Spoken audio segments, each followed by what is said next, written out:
Hey guys what's up, hope you are doing well.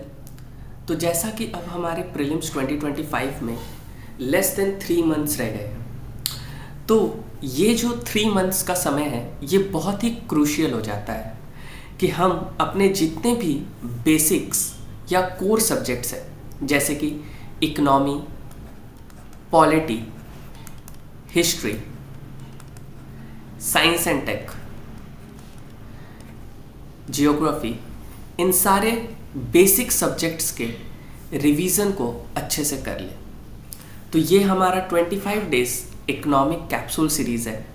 इस 25 days में हम पूरे के पूरे इकोनॉमी को जितने भी कोर कॉन्सेप्ट्स हैं जो कि प्रीवियस ईयर एग्जामिनेशन प्रीलिम्स में पूछे गए हैं और जो यूपीएससी पॉइंट ऑफ व्यू से बहुत इंपॉर्टेंट है, उनको हम इन 25 डेज में कंप्लीट कर रहे होंगे।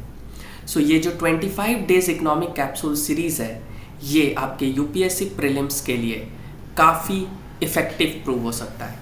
अगर आप इस पूरे के पूरे सीरीज़ को अच्छे से कवर करते हो तो आप इकोनॉमिक्स के 3 से 4 क्वेश्चंस जो स्टैटिक पोर्शन से आते हैं आप उसको ईजिली कर लोगे। सो आज का हमारा ये इंट्रोडक्टरी वीडियो है जिसमें हम बेसिक्स ऑफ इकोनॉमिक्स को कवर करेंगे। आज का यह वीडियो जो है इसमें हम इकोनॉमिक्स के कुछ बेसिक कॉन्सेप्ट्स को समझेंगे जिन पे हमारा इकोनॉमिक्स का पिलर जो है वो आगे बनने वाला है, क्योंकि इकोनॉमिक्स एक बहुत ही कॉन्सेप्चुअल सब्जेक्ट है। इसे आप हिस्ट्री की तरह रट नहीं सकते हो। इट इज़ मोर और लेस कॉन्सेप्ट बेस्ड। तो आपको कुछ बेसिक टर्म्स आज मैं समझाऊंगा जो आपको आगे के लेक्चर्स में काम आएंगे। So let get start to the video. सबसे पहले हम समझते हैं बेसिक इकोनॉमिक्स है क्या। तो अगर आप देखोगे तो इकोनॉमिक्स एक ग्रीक वर्ड से आया है जिसे ओइकोनॉमिक्स कहा जाता है। ओइकोनॉमिक्स को हम 2 पार्ट में डिवाइड कर सकते हैं, ओइकोस एंड नोमोस। ओइकोस का मतलब होता है हाउस होल्ड एंड नोमोस का मतलब होता है management. Basically economics as a subject is management of resources. So we can write that economics is nothing but the management of resources. See, one thing we have to keep in mind कि हमारे पास limited resources है, हमारे पास limited resources है, but हमारे पास unlimited wants है, but हमारे पास unlimited wants है। सो in limited resources से इन अनलिमिटेड वांट्स को पूरा करने का जो जर्नी है इसे ही इकोनॉमिक्स कहा जाता है। सो बेसिकली हम अपने रिसोर्सेज को कितने इफेक्टिवली तरीके से मैनेज कर रहे हैं, that is what economics is. So economics is all about management of resources, क्योंकि रिसोर्सेज तो हमारे पास लिमिटेड है। फॉर एन एग्जाम्पल, अगर मैं इंडिया का एग्जाम्पल लूँ तो इंडिया का land this is limited, but हमारा पॉपुलेशन जो है ये कंटिन्यूअसली ग्रो कर रहा है। तो जब लिमिटेड लैंड में पॉपुलेशन ग्रो कर रहा है, so we have to manage our population in such a way कि हर एक इंसान को रहने को ज़मीन मिल सके, घर मिल सके। बेसिकली घर ज़मीन पे ही बनेगा। So basically economics is management of resources. So I hope economics as a subject क्या होता है ये आपको अच्छे से समझ आया होगा। Moving on to the next concept, that is what is the difference between micro economics and macro economics. ये जनरली हम कंफ्यूज हो जाते हैं। तो basically when we are talking about micro economics, so it is a narrow term. It is a narrow term. Why it is a narrow term? Because in micro economics we are talking about individuals. हम एक individual house holds के बारे में पढ़ेंगे, उसका income कितना है, उसका एक्सपेंडिचर कितना है, that is what the part of micro economics is. तो ये बहुत ही एक स्मॉल कॉम्पोनेंट होता है। वेयर एज माइक्रो का अगर बात किया जाए तो मैक्रो जो है it is a broader concept. It is a broader concept, क्योंकि यहाँ पे हम पूरे के पूरे इंटायर इकोनॉमी का बात कर रहे होते हैं। For suppose when we are writing we always use to write Indian economy. What does it mean? It means we are talking about the whole Indian economy and it is a concept of macroeconomics. So basically there is a connection between micro and macro. जो हम individual level पे पढ़ रहे हैं उसे ही हम macro level पे भी अप्लाई कर सकते हैं.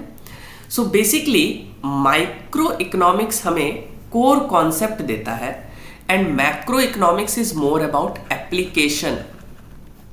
ये एक डायनेमिक कॉन्सेप्ट है. वहीं पे अगर देखा जाए तो micro economics is price theory.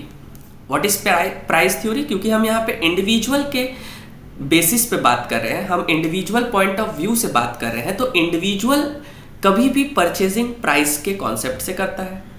Where as macroeconomics we are talking about a country, so we talk about in terms of income. हम नेशनल इनकम जो कंप्यूट करते हैं, इंडिया का national income, that we are doing in terms of macroeconomics. So ये income theory concept है, ये price theory concept है. ये पॉइंट हमें याद रखना है. तो ये शॉर्ट डिफरेंस था माइक्रो और मैक्रो के बीच में. ये मैंने आपको इसीलिए बताया क्योंकि बहुत से स्टूडेंट को ये कंफ्यूजन रहता है. Moving on to next concept, that is law of diminishing marginal utility. ठीक है, इन सारे कॉन्सेप्ट्स को समझना हमारे लिए बहुत इंपॉर्टेंट है क्योंकि जनरली हम क्या होते हैं कि हम इकोनॉमिक्स को नेशनल इनकम से पढ़ना चालू करते हैं और जब हम नेशनल इनकम से पढ़ते हैं तो बहुत से कॉन्सेप्ट है जो हमें क्लियर नहीं होते, जिसकी वजह से आगे चल के इकोनॉमिक्स में हमें दिक्कत आती है. दैट्स वाई इकोनॉमिक्स के कुछ कोर कॉन्सेप्ट्स है जो हमें यहाँ पे पढ़ना बहुत ज़रूरी है. तो हम उसी में पढ़ते हैं law of diminishing marginal utility. Now what is the meaning of utility? Utility means किसी भी चीज़ का क्या यूज़ है. जैसे जब हमें किसी चीज़ को लिखने की ज़रूरत होती है तो हमें पेन का रिक्वायरमेंट होता है, आइदर पेंसिल का रिक्वायरमेंट होता है. तो उस समय किस चीज़ का यूटिलिटी है? पेन और पेंसिल का. So what is law of diminishing marginal utility saying? It says that as a person consumes more unit of goods or service, the additional utility derived from the successive unit decreases. Simple concept में समझते हैं. Let's suppose we are taking the example of mangoes, क्योंकि अभी mangoes के season आ रहे हैं, so we are taking the example of mangoes. अब ये law of diminishing marginal utility बोलता क्या है कि जैसे जैसे आप किसी भी चीज का कंजम्पशन बढ़ाते हो तो सेटिस्फैक्शन लेवल जो होता है, जो आपको उससे यूटिलिटी या जो सेटिस्फैक्शन आ रहा होगा वो कहीं ना कहीं घटता है.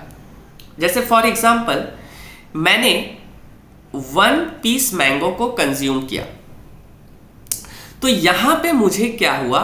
मैक्सिमम सेटिस्फैक्शन मिलेगा, यहां पे मुझे मैक्सिमम यूटिलिटी मिलेगी. बट जैसे ही मैं इस क्वांटिटी को बढ़ाता हूं, सपोज मैं 2 यूनिट्स ऑफ मैंगो को कंज्यूम करूंगा, तो यहां पे थोड़ा सा यूटिलिटी जो है वो डिक्रीज हो जाएगा. और जैसे जैसे मैं इस क्वांटिटी को इंक्रीज करते जाऊंगा, 3 कंजम्पशन, 4 कंजम्पशन, तो एक समय पे ये यूटिलिटी नेगेटिव में चला जाएगा. इन द सेंस, बहुत ही सिंपल तरीके से समझ लीजिए कि आपको पिज्जा खाने का मन है. आपने एक पिज्जा खाया, आपको काफी ज्यादा सेटिस्फैक्शन मिला, you really enjoyed after having 1 pizza. फिर आपने एक और पिज्जा खाया तो थोड़ा सा आपका कहीं ना कहीं सेटिस्फैक्शन लेवल कम होगा. तीसरे पिज्जा खाते खाते तक आपका मन भर गया होगा. जैसे तैसे करके आप चौथा पिज्जा भी खा लोगे, बट जैसे ही मैं आपको 5वां पिज्जा खिलाऊंगा आपका मन भर चुका होगा, आप परेशान हो गए होंगे. इसका मतलब है कि एक समय के बाद आप किसी भी चीज को जितना ज्यादा यूज करोगे उतना ज्यादा उसका सेटिस्फैक्शन लेवल क्या हो जाता है? कम हो जाता है. ये आप ग्राफ से भी देख सकते हो. यहां पे एग्जांपल लिया गया है एप्पल का. जब मैंने 1 यूनिट ऑफ एप्पल को कंज्यूम किया, सिंगल एप्पल, तो यहां पे मुझे हाईएस्ट सेटिस्फैक्शन मिल रहा था, दैट इज 25, इसका यूटिलिटी. जब मैंने दूसरा एप्पल कंज्यूम किया तो ये घट के आ गया 20. जब मैंने तीसरा एप्पल कंज्यूम किया ये घट के आ गया 15. देन जैसे मैंने चौथा एप्पल कंज्यूम किया ये घट के आ गया 5, जैसे ही मैंने पांचवा एप्पल कंज्यूम किया ये 0 हुआ, उसके बाद ये नेगेटिव हो गया। यानी कि एक पॉइंट ऑफ टाइम के बाद आप किसी भी चीज का जितना ज्यादा यूज करोगे उतना ज्यादा उसका यूटिलिटी घटता है। ये कॉन्सेप्ट इकोनॉमिक्स में कहां पे यूज होता है? तो ये कॉन्सेप्ट प्रोडक्शन करने में हमें बहुत ज्यादा यूज होता है।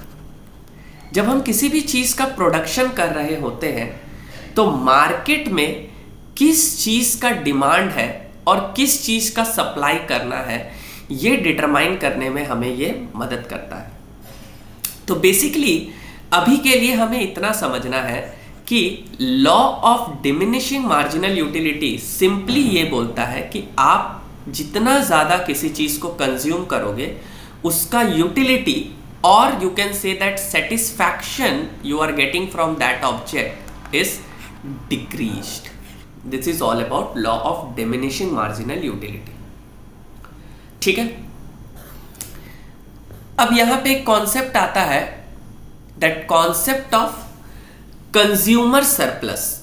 कंज्यूमर सरप्लस ये भी एक बहुत इंपॉर्टेंट कॉन्सेप्ट हो जाता है।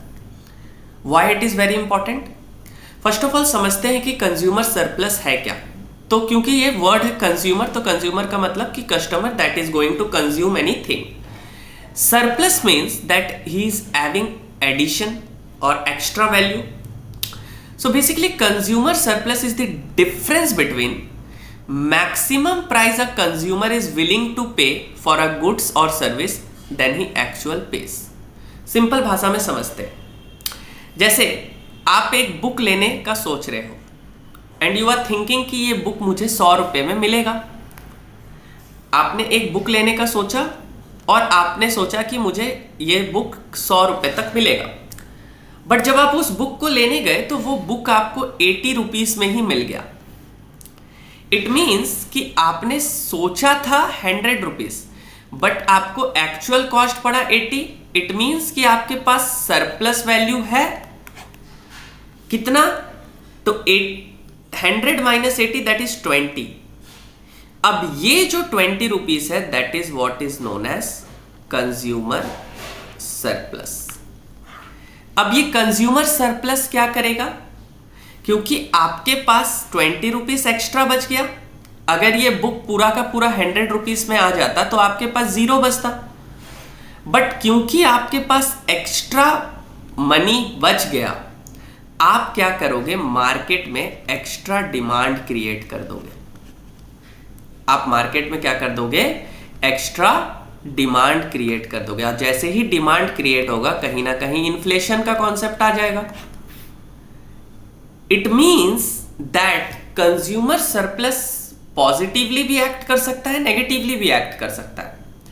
अगर आप इसी पैसे को बैंक में डिपॉजिट कर देते हो, बैंक में डिपॉजिट कर देते हो, तो ये क्या करेगा? बैंक में डिपॉजिट करोगे तो ये हमारा सेविंग्स को बढ़ाएगा। सेविंग्स बढ़ेगा तो कहीं ना कहीं क्योंकि आपके पास पैसा नहीं है तो डिमांड नीचे आ जाएगा, और डिमांड जब नीचे आएगा तो कहीं ना कहीं इन्फ्लेशन जो होगा ये भी क्या हो जाएगा? नीचे आ जाएगा। बट अगर आप इसको खर्च करते हो, आप इसको क्या करना चाहते हो? एक्सपेंड करना चाहते हो, एक्सपेंडिचर करना चाहते हो, तो जब आप इसको एक्सपेंड करोगे तो कहीं ना कहीं डिमांड बढ़ेगा, और डिमांड बढ़ेगा तो अल्टीमेटली कहीं ना कहीं इन्फ्लेशन भी बढ़ेगा। दैट्स वाई मैंने आपको कंज्यूमर सरप्लस का कॉन्सेप्ट समझाया। कंज्यूमर सरप्लस बेसिकली क्या बोलता है कि अगर एक कस्टमर किसी चीज के लिए कोई मैक्सिमम प्राइस पे करना चाह रहा है और उसे वो चीज उससे सस्ते में मिल गया, तो जो एक्स्ट्रा अमाउंट उसके पास बच जाता है that is known as consumer surplus. तो ये एक सिंपल सा कॉन्सेप्ट था जो कि हमें समझना है। नेक्स्ट है law of demand. Law of demand और लॉ ऑफ सप्लाई को हम जब समझ लेंगे तो हमें मार्केट इक्विलिब्रियम समझने में इजी होगा। तो इसीलिए हम समझते हैं लॉ ऑफ डिमांड क्या कहता है। The law of demand states when the price of goods और service increases the quantity demanded decreases and the price decreases quantity increases. It means there is inverse relation between price and quantity. So यहां से एक चीज हमें समझ में आया कि क्वांटिटी का इनवर्स रिलेशन है प्राइस के साथ। Let suppose we are taking the example of tomatoes. We are taking the example of tomatoes. जब टमाटो ₹100 पर केजी मिलता है, it means price is high. So जब प्राइस हाई है तो क्वांटिटी क्या हो जाता है, घट जाता है। 100 रुपए केजी टमाटर कोई किनेगा, बहुत कीनते तो है क्योंकि टमाटर इज अ नेसेसिटी, तो कीनते हैं बट क्वांटिटी बहुत कम रखते हैं। वहीं विंटर के समय जब टमाटो 10 रुपीज केजी आ जाता है तो प्राइस घटा, तो आप सोच के देखो कि क्वांटिटी जो है वो कितना ज़्यादा बढ़ जाएगा। जहाँ पे आप 1 केजी टमाटो कंज्यूम कर रहे थे वहाँ पे आप 10 केजी टमाटो कंज्यूम करने लग जाओगे। I am taking just an example. It means that there is a inverse relation, यानी कि प्राइस बढ़ाओगे क्वांटिटी घट जाएगा, क्वांटिटी बढ़ाओगे प्राइस घट जाएगा। उल्टा रिलेशन है, इनवर्स रिलेशन है। इसीलिए ये जो ग्राफ है ये डाउनवर्ड ग्राफ शो करता है। कैसे? तो यहां पे हमने क्वांटिटी लिया, यहां पे हमने प्राइस लिया। जब प्राइस सबसे हाई पॉइंट पे था तो क्वांटिटी डिमांडेड जो था वो सबसे कम था, और जब प्राइस सबसे लो पॉइंट पे था तो क्वांटिटी डिमांडेड ज्यादा था। तो अगर हम इस पॉइंट को जोड़ते हैं तो हमें एक डाउनवर्ड ग्राफ मिलता है। इट मींस जब प्राइस हाई रहेगा तो क्वांटिटी कम डिमांड होगा, और जब प्राइस लो रहेगा तो क्वांटिटी ज़्यादा डिमांड होगा। तो इनका जो ग्राफ बनेगा वो कहीं ना कहीं डाउनवर्ड ग्राफ आएगा। तो हमेशा याद रखिएगा कि डिमांड रिलेशनशिप में ग्राफ जो होता है ये नीचे की तरफ होता है। इतना बात अगर हमें समझ आ जाएगी तो हमारा काम हो जाएगा, क्योंकि हमें कोर बेसिक इकोनॉमिक्स को खाली समझना है कि लॉ ऑफ डिमांड काम कैसे करता है। ये रिलेशन हमें बस समझ लेना है, ठीक है। अब लॉ ऑफ डिमांड का कुछ एजम्पशन है, इसे देख लेते हैं। जैसे given goods and Veblen goods. Given goods क्या होता है, इसे इंफीरियर गुड्स कहा जाता है। इसमें क्या है कि जब प्राइस घटता है तो क्वांटिटी क्या हो जाता है, घट जाता है, और जब प्राइस बढ़ता है तो क्वांटिटी भी क्या हो जाता है, बढ़ जाता है। यानी कि ये लॉ ऑफ डिमांड को रिजेक्ट करता है, मतलब लॉ ऑफ डिमांड के जो प्रिंसिपल है उसको रिजेक्ट करता है कहीं ना कहीं। वहीं पे वेबल्ड गुड्स के बाद भी वही है। ये लग्जीरियस आइटम्स होते हैं जिनका जितना ज़्यादा दाम होगा लोग उतना ज़्यादा उसको लेना चाहेंगे। इसका सबसे अच्छा एग्जाम्पल है एप्पल। एप्पल का फ़ोन जो है, आईफोन जिसे हम बेसिकली कहते हैं आईफोन, इसे लोग क्यों लेना चाहते हैं? क्योंकि ये is a symbol of Prestige है, ठीक है। It is a symbol of Prestige. अगर आपके पास जितना महंगा सामान होगा आपका उतना ज़्यादा समाज में इज्जत है। तो बेसिकली जितना महंगा आईफोन आता है लोग उतना ज़्यादा उसका डिमांड करते हैं। तो यहाँ भी आपका क्या हो रहा है, लॉ ऑफ डिमांड जो है वो कहीं ना कहीं रिजेक्ट हो रहा है। तो बेसिकली ये एग्जम्पशन है हमारे लॉ ऑफ डिमांड के। तो ये याद रख लेना है। कभी कभी क्वेश्चन भी दिया जाता है कि what is given goods, what is Veblen goods. वैसे अब तो यूपीएससी में ऐसा क्वेश्चन प्रीलिम्स में आने से रहा, बट देन ऑल्सो कहीं ना कहीं हमें कब कौन सा चीज़ एलिमिनेट करने में मदद मिल जाए कोई नहीं बोल सकता। यहीं पे थोड़ा सा देख लेते हैं कॉन्सेप्ट इंडिफरेंस कर्व का। What is mean by indifference curve? So basically it represent all combination of two goods that provide the same level of satisfaction. यानी कि ये कॉम्बिनेशन है, it is a combination of different goods providing same level of satisfaction.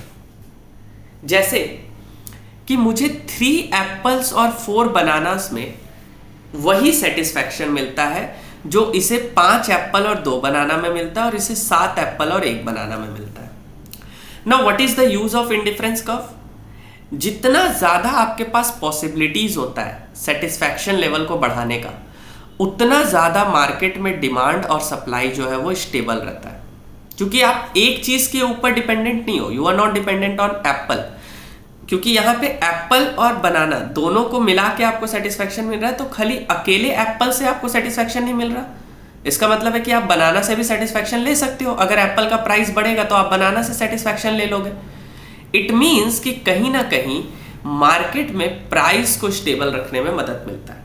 तो indifference curve is the combination of two goods that provide same level of satisfaction to a consumer. एक consumer को ये same level of satisfaction provide करता है, ये हमें याद रखना है। नाउ अनदर इंपॉर्टेंट थिंग, अभी हमने क्या पढ़ा? अभी हमने दो चीज पढ़ा। We have studied law of demand and we have studied law of supply. Law of supply I think हमने नहीं किया है, ठीक है। मैं आपको लॉ ऑफ सप्लाई बता देता हूं। बेसिकली लॉ ऑफ सप्लाई है क्या, इसको समझ लीजिए, ये भी इंपॉर्टेंट कॉन्सेप्ट है। Law of supply, law of supply एक तरीके से किस चीज का बात करता है? लॉ ऑफ डिमांड में हमने क्या देखा कि जब प्राइस, सबसे पहले ये समझ लीजिए कि लॉ ऑफ डिमांड जो है वो कंज्यूमर के पर्सपेक्टिव से होता है और लॉ ऑफ सप्लाई जो है ये प्रोड्यूसर के पर्सपेक्टिव से होता है। It is from producer perspective, ये प्रोड्यूसर के पर्सपेक्टिव से हो रहा होता है। तो प्रोड्यूसर क्या चाहेगा कि जब उसे हाई प्राइस मिल रहा हो, जब उसे हाई प्राइस मिल रहा हो तब वो सप्लाई भी हाई करेगा, और जब उसे लो प्राइस मिल रहा हो तब वो सप्लाई भी क्या करेगा, किसी चीज का कम कर देगा। ये मार्केट में आए दिन होता है। जब आलू का, और ये थोड़ा सा इसमें एक्सेप्शन भी है कि वो आपका पेरिशेबल गुड्स नहीं होना चाहिए, क्योंकि वो खराब हो जाते हैं तो उसे अल्टीमेटली आपको निकालना ही पड़ता है। बट नॉर्मल कंडीशन में क्या होता है कि प्रोड्यूसर हमेशा चाहेगा कि जब उसे किसी चीज का हाई प्राइस मिल रहा हो तभी वो मार्केट में सप्लाई भी करे, ठीक है। बेसिकली इसको इस तरीके से समझते हैं। Let suppose take the example of apples. तो जब एप्पल्स का कॉस्ट मार्केट में 200 रुपए किलो था तो यहां प्राइस ज्यादा है, तो प्रोड्यूसर क्या करेगा, एप्पल को 100 kg सप्लाई कर देगा, यानी कि प्राइस ज्यादा पे सप्लाई भी ज्यादा। वहीं पे क्या है कि जब एप्पल का कॉस्ट ₹100 हुआ तो उसने प्राइस देखा कि घटा, तो वो क्या करेगा, सप्लाई भी कम कर देगा, 50 kg का कर देगा।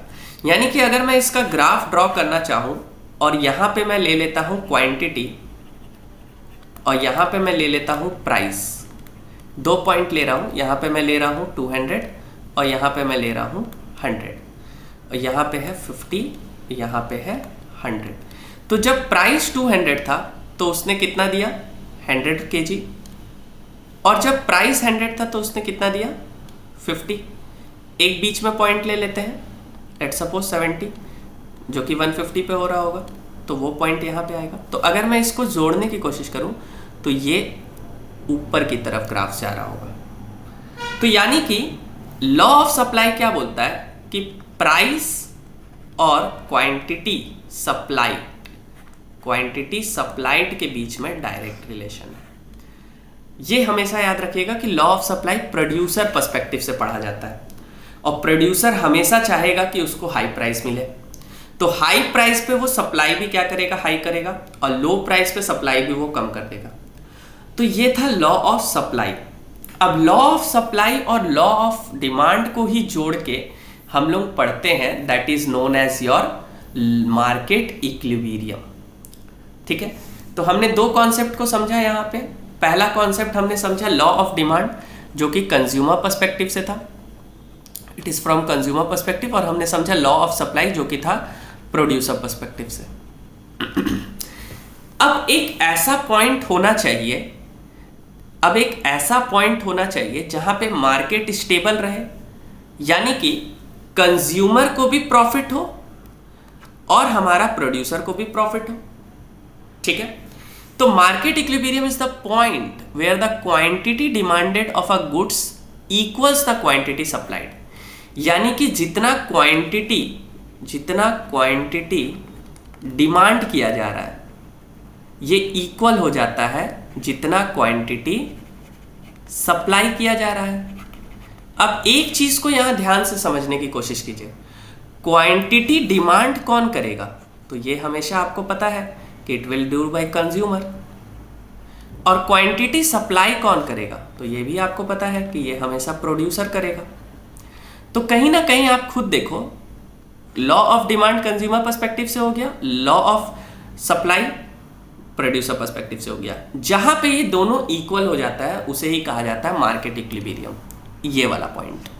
यानी कि कहीं ना कहीं बात ये है कि जब हम लॉ ऑफ डिमांड के ग्राफ को और लॉ ऑफ सप्लाई के ग्राफ को जोड़ देते हैं, लॉ ऑफ डिमांड का ग्राफ क्या होता है, नीचे की तरफ जाता है, और लॉ ऑफ सप्लाई का ग्राफ ऊपर की तरफ जाता है। तो ये वाला जो हमारा पॉइंट हुआ, that is what known as market equilibrium point. इसे ही हम कहते हैं मार्केट इक्विलिब्रियम पॉइंट। तो सिंपल सा कॉन्सेप्ट है कि market equilibrium is that point जहां पे quantity demanded equals to the quantity supply. तो जिस पॉइंट पे क्वांटिटी डिमांड इक्वल हो जाए क्वांटिटी सप्लाई का, उसे ही हम कह देते हैं मार्केट इक्विलिब्रियम। ये बहुत इंपॉर्टेंट होता है। यहाँ पे हमें पता चलता है कि मार्केट में डिमांड कितना है और कितना सप्लाई करना है, क्योंकि पूरा का पूरा इकोनॉमिक्स का जो कॉन्सेप्ट है ये कहीं ना कहीं डिमांड और सप्लाई पे ही चलता है। आप जिस चीज का डिमांड करोगे उस चीज का प्राइस ऑटोमेटिकली बढ़ जाता है। जिस चीज का डिमांड होता है उसका प्राइस ऑटोमेटिकली बढ़ जाता है, और जब प्राइस बढ़ता है तो कहीं ना कहीं प्रोड्यूसर सप्लाई करेगा, क्योंकि वो तो हाई प्राइस पे ही सप्लाई करता है।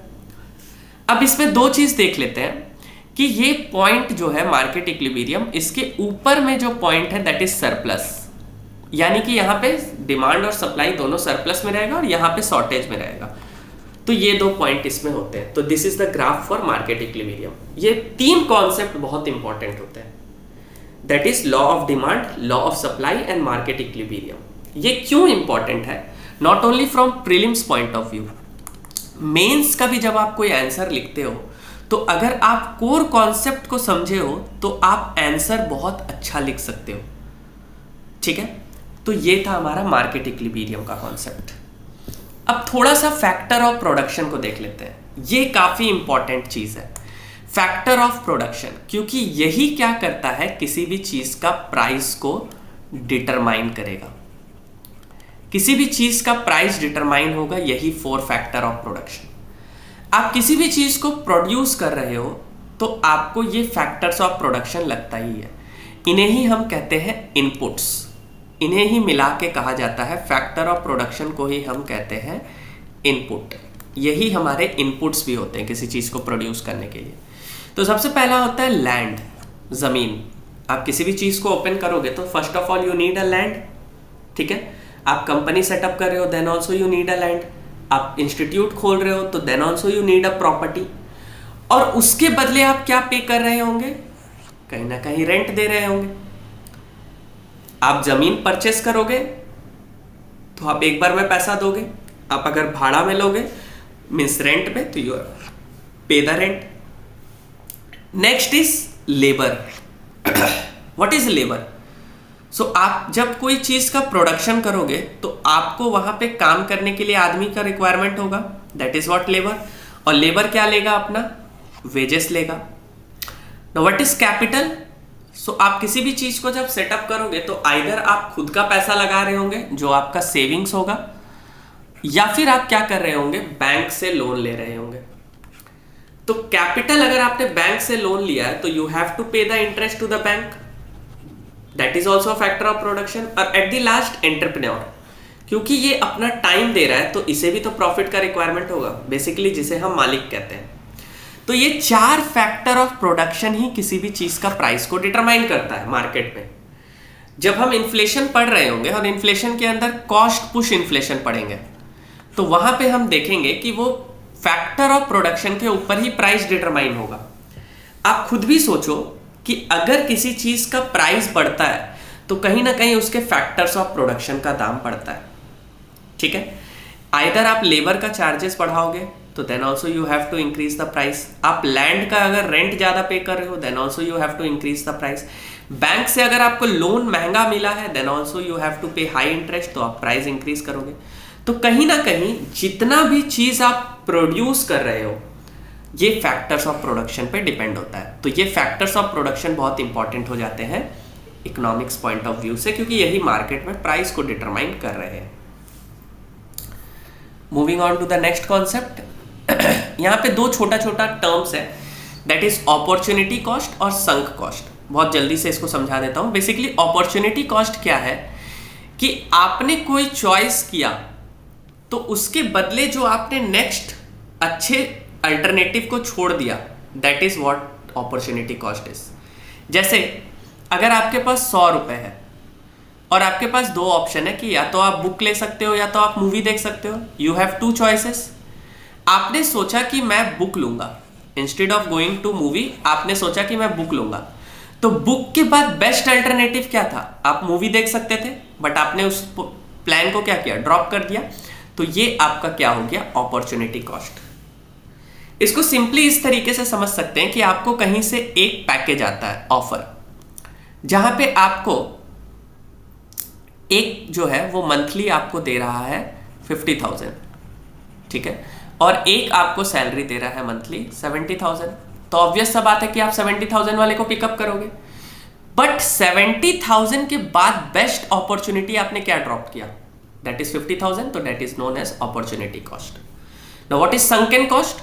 संकन कॉस्ट इट मींस जो पैसा आपका डूब गया है, the cost that has already been incurred, ठीक है। जैसे आपने मूवी टिकट परचेस किया तो you have already paid for it, but आप बीमार पड़ गए। तो अब आप बीमार पड़ गए तो क्या आप उस टिकट को बाद में यूज कर सकते हो? नो, उस पर डेट मेंशन है, you have to use on that particular day only. आपको उस पर्टिकुलर डे में ही उसको खर्च करना है, अदरवाइज आप उसको बाद में नहीं कर सकते। सो वो क्या हुआ आपका sunken cost, basically sunk cost, जो कि आपका पैसा लॉस में चला गया, ठीक है।